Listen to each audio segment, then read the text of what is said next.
This video is on the Listing Activity Report, which provides all activity details for the life of each listing in one convenient report. You can easily review feedback from showings, document open houses, log calls and advertising initiatives, or other events that can be printed and shared with your sellers. This report is divided into multiple sections and is available in both an agent and seller version. Let's start with the agent version.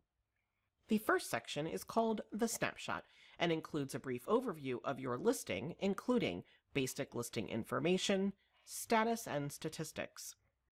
Appointments per month displays the total number of showings broken down by month.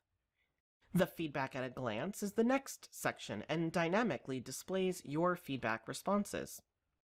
These two sections are interactive, and you can hover over any one of the pie charts or graphs to see the details. The Listing Activity Report allows you to review feedback as well as manage that feedback as it is to be displayed to the homeowner. The last section is Listing Activity Details and includes showing information, appointment details, activities that you yourself add, and MLS status updates. Price changes of at least 1% of the original price will also trigger an entry here on this report.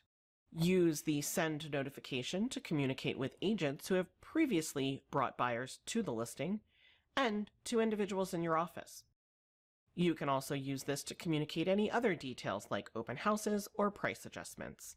In finalizing your report, sections that you do not need or want displayed can be hidden via the display options, and you can modify the date range as well.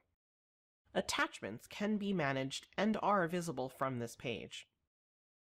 When working with the homeowner version of this report, changes you made to your display options are visible here. The homeowner listing report will not display showing agent information, nor will it show any unpublished feedback.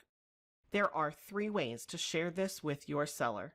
You can email it directly from ShowingTime, download it to your computer or cloud, and/or print the report. Oh, and let's not forget, you always have access to these reports and more using the ShowingTime mobile app.